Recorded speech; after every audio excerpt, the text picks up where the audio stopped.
என்னத்த சொல்றது? இது வரைக்கும் நீங்க எல்லாரும் நான் கூட அந்த லக்ஷ்மி கேரக்டர் தான் ஒரு மாதிரி சந்தோஷ் கெட்டவன் அப்படி இப்படின்னு 2 பேரையும் பத்தி தான் நான் தப்பா நினைச்சிட்டு இருந்தேன். ஆனா இவங்க 2 பேரையும் இந்த பவித்ரா மிஞ்சிட்டானா பாருங்க. வயசுல பெரியவர்னு கூட பார்க்காம அவர் மேல கைய வச்சிருக்கான். ஐயோ, அது இன்னும் என் கண்ணுக்குள்ளே இருக்குப்பா.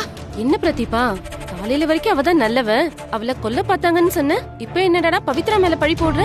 அது ஒண்ணு இல்ல, இவங்க தம்பிய பவித்ரா போலீஸ்ல புடிச்சு கொடுத்துட்டாங்கல்ல, அதான் இப்படி கோவத்துல அவங்கள பேசுறாங்க. ஷோ, நீங்க வெளுத்ததெல்லாம் பாலு நினைச்சிட்டு இருக்கீங்க. ஆக்சுவலா எனக்கு ஒரு பாலிசி இருக்கு. நான் நியாயம் எந்த பக்கம் இருக்கோ அவங்க பக்கம் தான் நிப்பேன். அது ஆக்சுவலா உங்க எல்லாருக்குமே தெரியுமே. நேத்து பவித்ரா லிஃப்ட்ல மாட்டிக்கிட்டா. சரி பாவனா அவளுக்கு சப்போர்ட் பண்ணி பேசினேன். சி, என் தம்பி அரெஸ்ட் ஆனானா அது அவன் பண்ண தப்புக்கு. அதுக்காக நான் யாரையும் குறை சொல்லல. அதுக்கான தண்டனையை அவன் அனுபவிச்சுதான் ஆகணும். என்னதான் பவித்ராக்கு லக்ஷ்மி மேல அவ்வளவு கோபம் இருந்தாலும் ஒரு மரியாதைன்னு ஒண்ணு வேண்டாமா?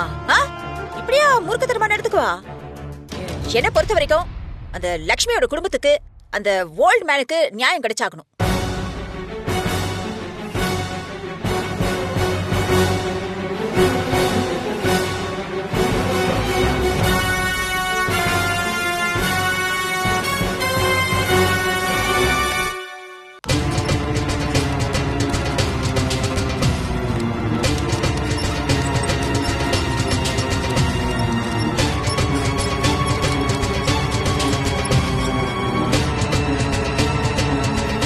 எல்லாரும் கொஞ்சம் வெயிட் பண்ணுங்க, நான் கூப்பிடுறேன்.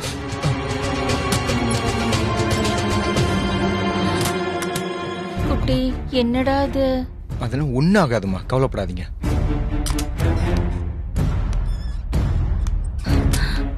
சரியாயிடுமா? தாத்தாவுக்கு ஒன்னும் ஆகாதுமா, சொல்றேன்ல.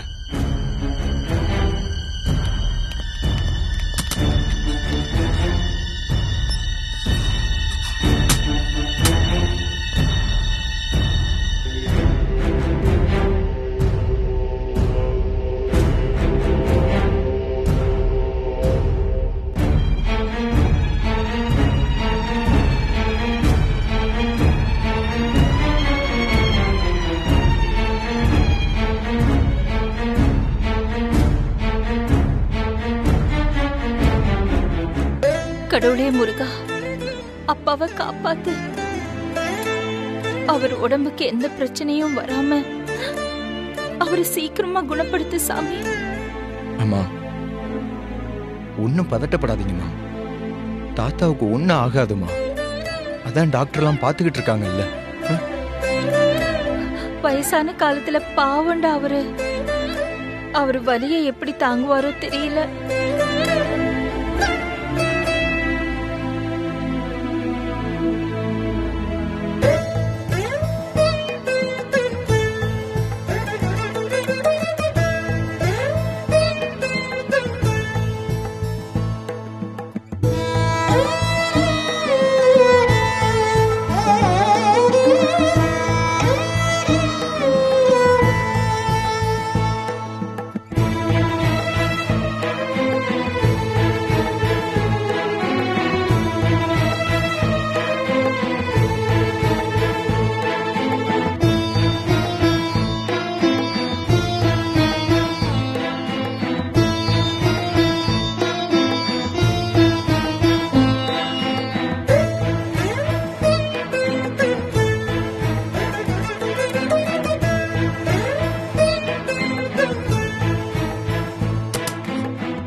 உங்களை டாக்டர் உள்ள வர சொன்னாங்க.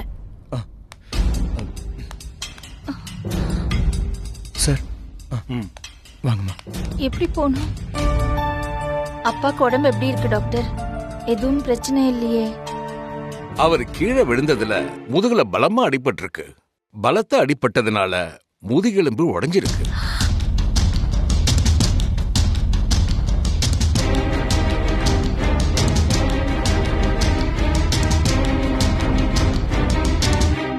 இப்போ மாத்திரை மருந்தால சரி பண்ண முடியாது. வெளிப்பக்கம் கட்டு போட்டு சரி பண்ற இடமும் அது இல்ல. கம்பல்சரியா ஆபரேஷன் பண்ணியே ஆகணும், வேற வழியே இல்ல. டாக்டர், ஆபரேஷன் பண்ணணுமா? டாக்டர், அப்படின்னா இமிடியேட்டா பண்ணிருங்க. பண்ணிடலாம், ஒரு சின்ன பிரச்சனை. பிரச்சனையா? என்ன பிரச்சனை? அவருக்கு இந்த இடுப்பு பிரச்சனைக்காக ஸ்கேன் பண்ணப்போ ஃபுல் பாடியும் செக்அப் பண்ணோம். அதுல அவருக்கு ஹை பிபி இருக்கு, சுகர் இருக்கு, இம்யூனிட்டி பவர் ரொம்ப லோவா இருக்கு.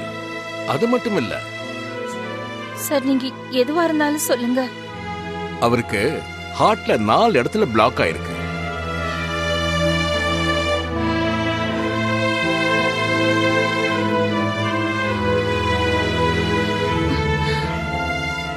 என்ன சொல்றீங்க?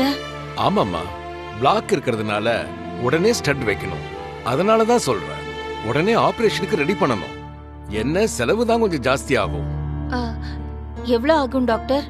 மொத்தமா அவருடைய பிரச்சனையெல்லாம் சரி பண்ணணும்னா எப்படியும் ஒரு 20-25 லட்சம் வரைக்கும் செலவாகும்.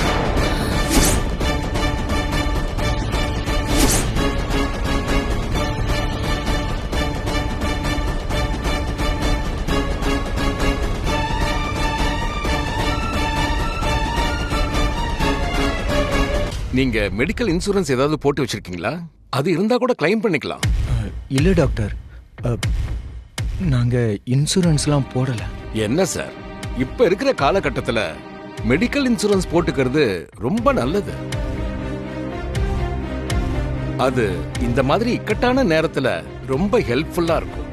ஓகே, நீங்க முடிவு பண்ணிட்டு சொல்லுங்க. டாக்டர், இமிடியட்டா இப்போ இடுப்பெலும்பை மட்டும் சரி பண்ண ஆபரேஷன் பண்ணா போதும் இல்ல? நோ நோ நோ நோ, கண்டிப்பா அவருடைய ஹார்ட் ப்ராப்ளத்தையும் சரி பண்றது தான் ரொம்ப முக்கியம். எப்படி இருந்தாலும் 2-3 மந்த்ஸ்ல அவருக்கு அட்டாக் வர்றதுக்கு கண்டிப்பா 100% சான்ஸ் இருக்கு. ஐயோ, அட்டாக்கா? அதனால அவர் உயிருக்கு கூட ஆபத்து வரலாம்.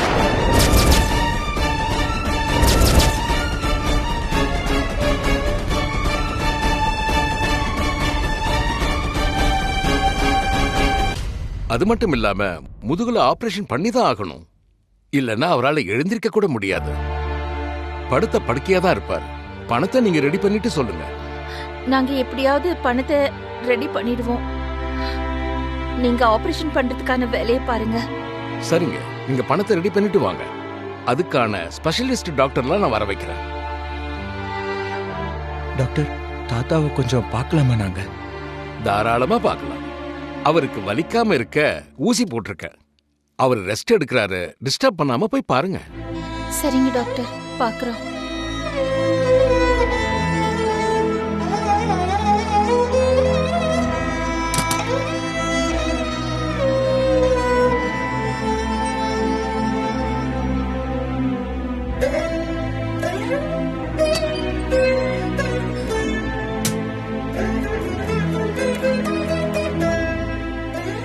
அப்பா, தாத்தா,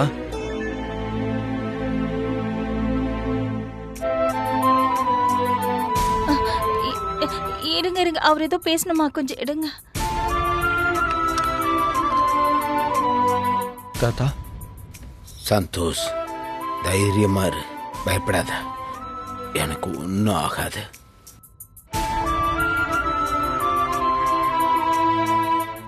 அப்பா, இப்ப வலி எப்படிப்பா இருக்கு? பரவாயில்லம்மா, டாக்டர் ஊசி போட்டதும் இப்ப தேவலாம் போல இருக்கு. இத பாருங்கப்பா, உங்களுக்கு ஒன்னும் இல்ல, எல்லாம் சரியாயிடும். லட்சுமி, டாக்டர் கிட்ட நான் எல்லாம் கேட்டுட்டேம்மா.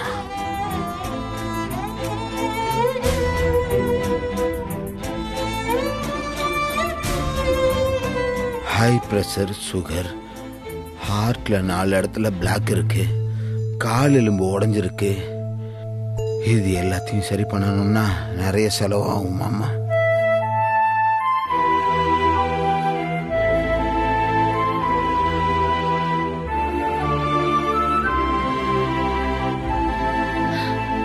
அதெல்லாம் ஒண்ணும் இல்லப்பா, நாங்க பாத்துக்கிறோம். நீங்க சீக்கிரமா சரியாயிடுவீங்க.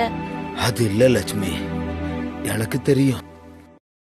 எல்லா ட்ரீட்மெண்ட்டுக்கும் லட்சக்கணக்கில் செலவாகும். நான் சொல்றத கேளு லட்சுமி, நான் எல்லாம் ஆண்டு அனுபவிச்சவன். எனக்கு எதுக்கு தேவையில்லாம செலவு பண்ணிக்கிட்டு? தேவையில்லாம செலவு பண்ணாத. சந்தோஷம் இருக்கா? என்ன தாத்தா நீங்க சொல்றீங்க? உங்களுக்கு முதல்ல உடம்பு சரியாகணும், அதுதான் எங்களுக்கு வேணும். ஆமாப்பா, குட்டி சொல்றதுதான் சரி. உங்களுக்கு உடம்பு நல்லா ஆகி நீங்க நல்லபடியா நம்ம வீட்டுக்கு வரணும். அதுதான்ப்பா எங்களுக்கு வேணும். பணம் அதிகமா செலவாகுமேம்மா, எப்படி ரெடி பண்ணுவ? அதெல்லாம் நாங்க பாத்துக்கிறோம்ப்பா. இவ்வளவு செலவு பண்ணி நான் இருந்து என்னத்தை சாதிக்க போறேம்மா? கடைசி காலத்துல எதுவும் கொஞ்சமாவது சேர்த்து வச்சுட்டு போகணும். என்ன கடனாளி ஆக்கி வச்சிடாதம்மா. அப்படிலாம் பேசாதீங்கப்பா. வயசானா என்ன, நீங்க தானே. நீங்க எங்களை எப்படி எல்லாம் பாத்துக்கிட்டீங்கன்னு எனக்கு தெரியும். உங்களோட மகன் விட்டுட்டு போனதுக்கு அப்புறம் நம்மளோட குடும்பத்தை நடத்த, குட்டியை நல்லபடியா படிக்க வச்சு ஆளாக்க நீங்க எவ்வளவு எல்லாம் கஷ்டப்பட்டீங்கப்பா. நீ சொல்றதெல்லாம் சரிதாம்மா. அதுக்காக இப்படி செலவு பண்ணி நான் என்னத்த பண்ண போறேன்? என்னப்பா திரும்ப திரும்ப அதையே சொல்றீங்க? நீங்க சொல்றத பார்த்தா வயசான ஆளுங்களை தூக்கி எரிஞ்சிடணுமா? அது எந்த விதத்துல நியாயம்பா? நீங்க நம்மளோட குடும்பத்தை நல்லபடியா கொண்டு போறதுக்கு எவ்வளவு உதவியா இருந்திருக்கீங்கப்பா. உங்க அனுபவமும் உங்க அறிவும் எல்லாமே உங்களோட பேரனுக்கும் ஏன் நம்ம எல்லாருக்கும் எவ்வளவு தேவைப்படுது. அப்பா, நீங்க நம்ம குடும்பத்தோட தலைவர். நீங்க இல்லன்னா நாங்க அனாதையா போயிடுவோம்ப்பா. சொல்லுடா. இல்ல நீங்க எதுவும் பேசாதீங்க. நீங்க நல்ல ரெஸ்ட் எடுங்க. எல்லாம் நான் பாத்துக்கிறேன், சரியா? சரிம்மா, உன் பேச்ச நான் கேக்குறேன். ஆனா நீ எப்படி இவ்வளோ காசை ரெடி பண்ணுவ? அதெல்லாம் நாங்க பாத்துக்கிறோம்ப்பா.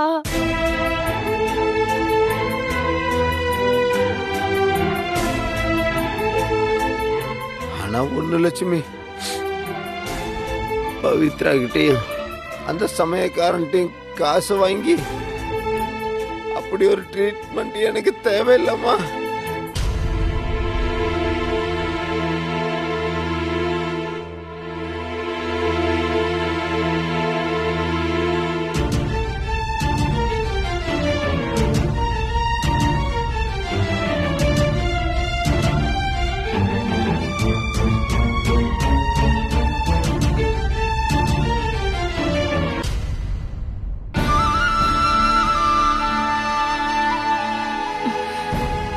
சரிப்பா, நீங்க சொல்றத செய்றேன்.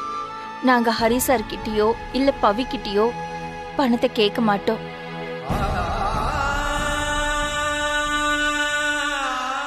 நியாயமான முறையில பணத்தை ரெடி பண்ணி உங்களுக்கு ட்ரீட்மெண்ட் பண்ணுவோம்.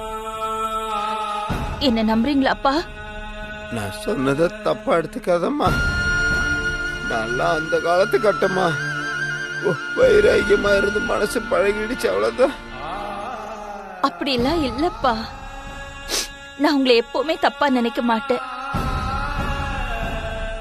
நான் டாக்டர் கிட்ட பேசிட்டு பணத்தை எப்படி ரெடி பண்றதுன்னு பாக்குறேன். நீங்க தைரியமா இருங்க. உங்களுக்கு ஒண்ணும் ஆகாது. மத்ததெல்லாம் நாங்க பாத்துக்கிறோம். வா குட்டி, நம்ம போயிட்டு வருவோம். வரோம்ப்பா. கவலைப்படாம ரெஸ்ட் எடுங்க, நாங்க போயிட்டு வரோம். வா, பாத்துக்கோங்க சிஸ்டர். ஓகே வாடா.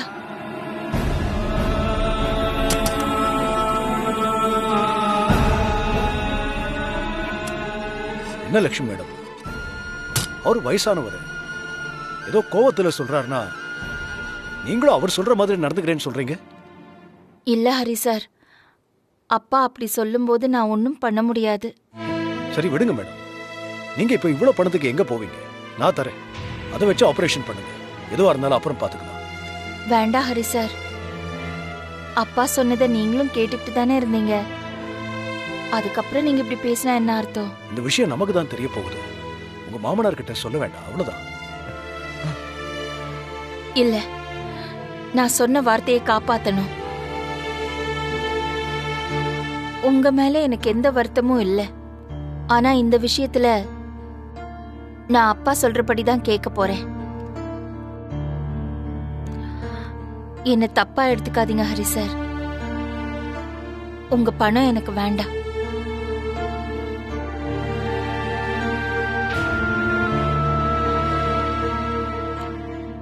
சரிங்க மேடம், என் மனசுல பட்டதை சொன்னேன்.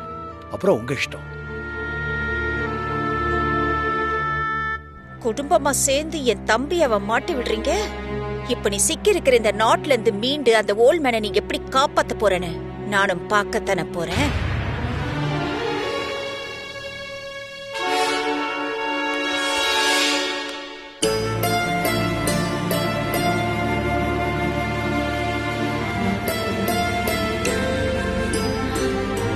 குட்டி, தாத்தாக்கு ஏன் இப்படி நடந்துச்சுடா? பாவம் அவரு. இந்த வயசான காலத்துல எப்படி அவரால இந்த வலியெல்லாம் தாங்க முடியும் சொல்லு? நம்ம பவி அப்படி பண்ணிருக்கவே முடியாதுடா. என்னால அதெல்லாம் நினைக்கவே முடியல. ஆமாமா, கண்டிப்பா பவி அப்படி பண்ணிருக்க மாட்டான்னு நினைக்கிறேன். தாத்தா தான் ஏதோ ஒரு கோவத்துல தடுமாறி பாருமா. நீ சொல்றதுதான் கரெக்ட். இப்ப என்ன பண்ணலாம்? அப்பாவை எப்படியாவது காப்பாத்தணும் குட்டி. அவர் உடம்ப சரி பண்ணணும். அதுதான் இப்ப என் மனசுல ஓடிக்கிட்டு இருக்கு. ஆனா இவ்ளோ பணத்துக்கு உடனே என்ன பண்ண போறோம்? டாக்டர், ஆபரேஷன் பண்ணணும்னு முடிவு பண்ணிட்டீங்களா? நீங்க எவ்வளவு சீக்கிரம் முடிவு பண்ணி சொல்றீங்களோ அவ்வளவு சீக்கிரம் உங்க அப்பாவுக்கு தான் நல்லது. சோ சீக்கிரம் ரெடி பண்ணுங்க. ஏன்னா நிறைய ஃபார்மாலிட்டிஸ் இருக்கு. ஓகேங்களா?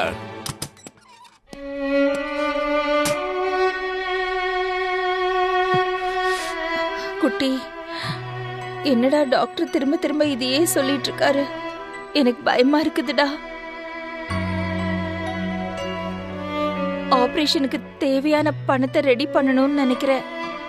எப்படி இவ்ளோ பெரிய தொகையை யார்கிட்ட கேக்குறது? அதான் ஹரி சார் பணம் தர்றேன்னு சொல்றாருல, இப்ப நம்ம தேவைக்காக வாங்கிக்குவோமா? அப்புறம் நம்மளால முடிஞ்ச அளவுக்கு ஈஸியா கொஞ்சம் கொஞ்சமா திரும்ப கொடுத்துடலாமேமா. இல்ல, அது தப்பு. அப்பா அவருக்காகவே ஒரு கட்டுப்பாடு வைராகியெல்லாம் வச்சிருக்காரு. அது மட்டும் இல்ல, இந்த வலியையும் வேதனையும் கூட நான் தாங்கிக்குவேன்.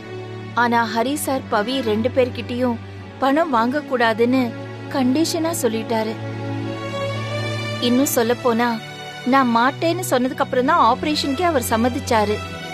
இதுக்கப்புறமும் நம்ம வாங்கினா அதுவே அவருக்கு மன உளைச்சலை உண்டாக்கும். வேண்டாம் குட்டி, விட்டுரு. அம்மா அம்மா நீங்களே சொல்லுங்க, இப்ப என்னம்மா பண்ண முடியும்? ஒரு 1 லட்சம் 2 லட்சம்னு சொன்னா நம்ம ஏதாவது பண்ணி இருந்திருக்கலாம், யாருக்கிட்டையாவது கேட்டு இருந்திருக்கலாம். 25 லட்சம்மா எங்கம்மா போவோம்?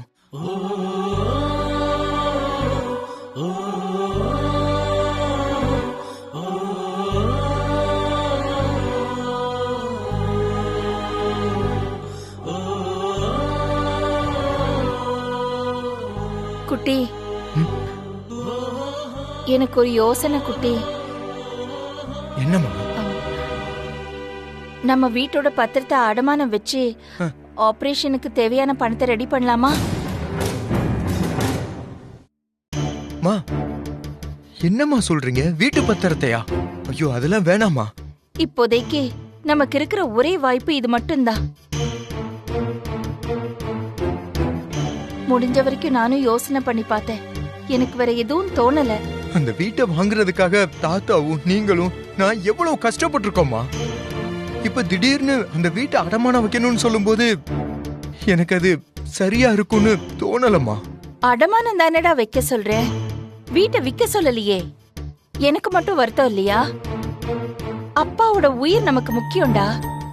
அவரை நம்ம விட்டு கொடுக்க முடியாதுல்ல. பணம் எப்ப வேணும்னாலும் நம்ம சம்பாதிக்கலாம் குட்டி. ஆனா அப்பா நம்ம கூட இருக்கணும்ல.